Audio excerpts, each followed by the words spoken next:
Welcome to RPGamer's review of Elemental Exiles. This review was written by Delander, read by JC Servant, and the video edited by Her Frog.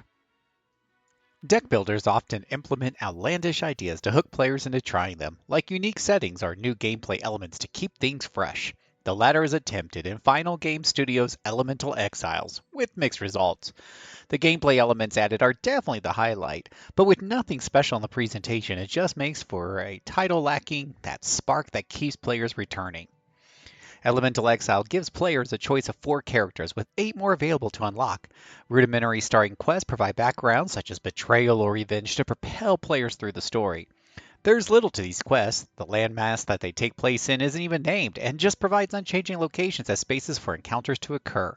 If the chosen hero isn't able to beat all 4 of the bosses, then the game can end, turning the unused encounters into a playground players can choose to dive into. While a few campaigns add a bit of comedy, such as a Grim Reaper that is desperately trying to retire, most are just background noise for the far more entertaining combat encounters. Building a deck is relatively simple overall. There are attack, defense, and skill cards to choose from in non-elemental, fire, nature, and water variants. Some cards also add light or dark affinity to a player's turn, which acts as a type of combat currency that other cards use for additional beneficial effects. The durability cost for cards means that players will generally want to select a new card for their combat reward, but players can pick to add a small amount of gold instead if healing at an inn or making a purchase is more important at the time. There are potions available for use that are collected along the way to help get out of tight spots, particularly when card draws don't go their way. Players can purchase or find powerful blessings and curses that last multiple combat encounters, which are expensive, but as powerful as characters' innate abilities. Each of the heroes of Elemental Exiles has a unique perk that dictates how players might go about building their deck. These traits are simple blessings that are easily compatible with many cards, making it easy to build an effective deck. One adds 2 dark points every turn for a boon to cards with that trait, while another just doubles the gold the player receives, making it easier to purchase items and cards. Players can find a good synergy between the cards, and every one of them is useful to at least one of the heroes. It will take players at least a few playthroughs to come across the majority of cards that can be obtained, so there's always something new to tinker with. Players can purchase new cards from inns for currency, obtain them in trades or as rewards from narrative encounters, or win them through fighting. Combat encounters end with a choice of 3 random cards dependent on the enemy. For example, facing off against an aquatic enemy will result in 3 water cards. Only boss encounters are fixed. Regular combat encounters fluctuate each playthrough, which limits route planning when aiming to obtain specific types of cards. Unwanted cards can be dropped with a payment penalty, but a lot of cards tie in for mini combos, such as nature cards that do extra damage when played after a fire card, making them at least tangentially helpful. Every hero starts their adventure with a deck of 10 cards. During combat, they draw a hand of 5 cards each turn and are given 5 points of energy to spend using them. One of the twists is each card has a durability counter, so players can't just work with a small yet potent deck. Generally, the stronger, more complex cards have lower durability, and a few of the campaigns start players with a deck of partially used cards. Attack cards are depleted the quickest, with defense cards lasting longer since enemies don't always attack the hero. Every turn, each enemy combatant will show whether they will be attacking, defending, or buffing or debuffing.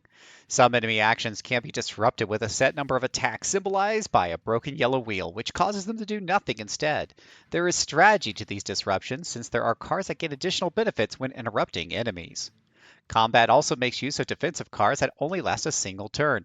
Default defensive values are displayed on each card, but there's an element triangle at play as well. For example, a water shield is twice as effective against fire attacks, but only half as much against nature abilities.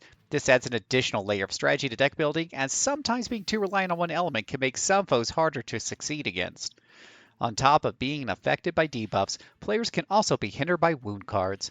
These wounds stay in the deck until they are used, which either causes damage or debuffs to the player. This adds an interesting layer of strategy where players may find it beneficial to prolong combat in order to deal with wounds. Wound cards can also be traded during narrative encounters, but these situations are rare and shouldn't be expected often. Narrative encounters can vary quite a bit from playthrough to playthrough, but will begin to repeat after a few runs. Some offer percentage chances to something beneficial happening, such as a large cave potentially holding treasure, a combat encounter, or nothing at all. Certain encounters are just set up to frustrate, like pushy merchants that steal your gold if nothing is bought at outlandish prices, or an imp forcing the player to take a card that clashes with their deck building. This element of luck adds a certain risk to narrative encounters.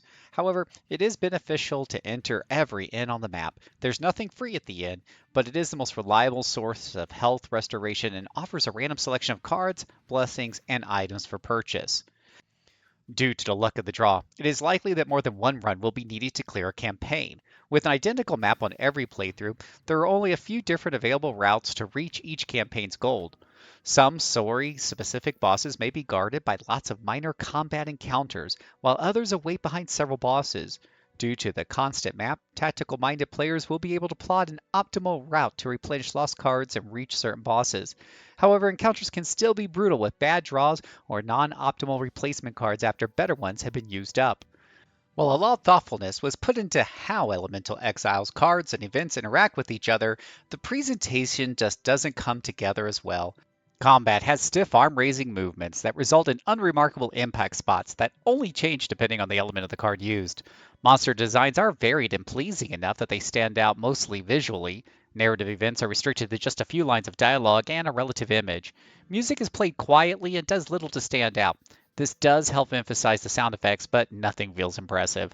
The star of the game is the combat, and everything else is just window dressing. Elemental Exiles tries to put a spin on the traditional deck builder. It is somewhat novel to see an identical map for use for each playthrough, as it makes the easiest routes more obvious. The biggest additions are the durability system and how elemental damage affects shielding. Despite being simple, these ideas create a whole new way of deck building to dig into. However, there's minimal story, encounters repeat after a few quick runs, and there's nothing enticing about the presentation. This leads to a pedestrian execution of an otherwise solid concept. It is enjoyable in short bursts due to the variety, but the interest quickly drops off when things start to repeat. This review is based on a free copy of the game provided by the publisher. RPGamer gives Elemental Exiles a 3 out of 5. For more details, hit up the link in the description below. For more video content, subscribe to the channel. Follow us on Twitch for the daily streams of your favorite RPGs. Join in on the discussion at rpgamer.com/discord. And for the latest in RPG news, head over to rpgamer.com.